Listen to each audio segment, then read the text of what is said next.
மக்களை திசை திருப்பும் நோக்கில் முதலமைச்சர் மு.க.ஸ்டாலின் பல்வேறு நாடகங்களை நாள்தோறும் அரங்கேற்றி வருவதாக அதிமுக முன்னாள் அமைச்சர் ஆர்.பி. உதயகுமார் குற்றம் சாட்டியிருக்கிறார்.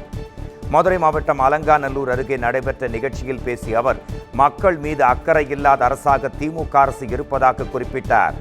கொடுத்த வாக்குறுதிகளை முதலமைச்சர் நிறைவேற்றவில்லை என்று குற்றம் சாட்டிய அவர், அதிமுகவின் திட்டங்களை ரத்து செய்துவிட்டதாகவும் அவர் மேலும் தெரிவித்தார். அதை திசை திருப்புகிற வகையிலே முதலமைச்சர் தன்னுடைய நாடகங்களை தினந்தோறும் அரங்கேற்றிக் கொண்டே இருக்கிறார். நாடகத்தை நம்புவதற்கு மக்கள் தயாராக இல்லை. கொடுத்த வாக்குறுதி நிறைவேற்றவில்லை, அம்மா திட்டங்களை ரத்து செய்து விட்டார், குடும்ப ஆட்சியை இன்றைக்கு வளர்த்துக் கொண்டிருக்கிறார்.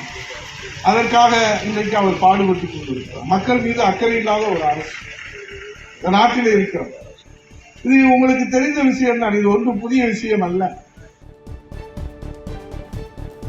தென்னிந்திய செங்குந்தர் மகாஜன சங்கத்துக்கு சிறப்பு அதிகாரி நியமித்ததை எதிர்த்து தொடுக்கப்பட்ட வழக்கு விசாரணையின் போது சாதி சங்கங்களை சங்கங்கள் பதிவுச் சட்டத்தின் கீழ் பதிவு செய்ய முடியுமா என்பது குறித்த நிலைப்பாட்டை தமிழக அரசு 19ஆம் தேதிக்குள் தெரிவிக்க சென்னை உயர்நீதிமன்றம் உத்தரவிட்டுள்ளது. சாதி சங்கங்கள் நடத்தும் கல்வி நிறுவனங்களின் பெயரில் சாதியை சேர்த்துள்ள நிலையில் அங்கு சாதிகள் இல்லையடி பாப்பா குல தாட்சி உயர்ச்சி சொல்லல் பாவம் என பாடம் நடத்தும் நிலையே உள்ளதாக வேதனை தெரிவித்திருக்கும் உயர்நீதிமன்றம், சாதி பெயரில் சங்கம் துவங்க முடியுமா, சாதியை நிரந்தரமாக்குவதை அந்த சங்கம் இலக்காக கொள்ள முடியுமா என்றும் கேள்வி எழுப்பியுள்ளது.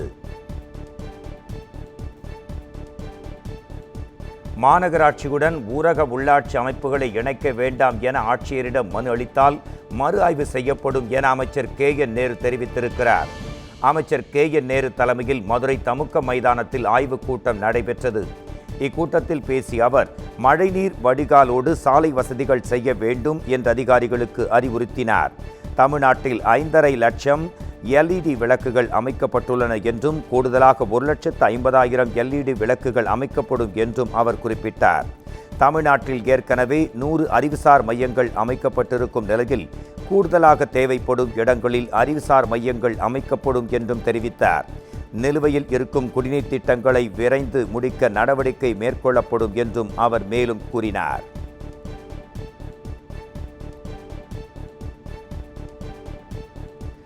திருவள்ளூர் மாவட்டம் புட்லூரில் உள்ள பூங்காவனத்தம்மன் கோயில் நிலத்தில் வணிக வளாகம் கட்டுவதற்கு வெளியிடப்பட்ட டெண்டர் அறிவிப்பு உடனடியாக திரும்ப பெறப்படும் என இந்து சமய அறநிலையத்துறை சென்னை உயர்நீதிமன்றத்தில் உறுதி தெரிவித்துள்ளது.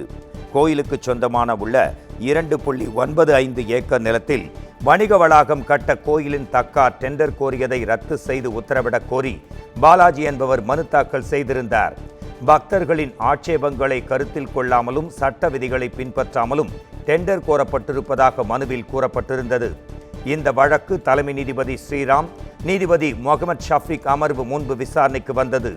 அப்போது அறநிலையத்துறை உறுதியளித்ததை தொடர்ந்து நீதிபதிகள் வழக்கை முடித்து வைக்க உத்தரவிட்டனர்.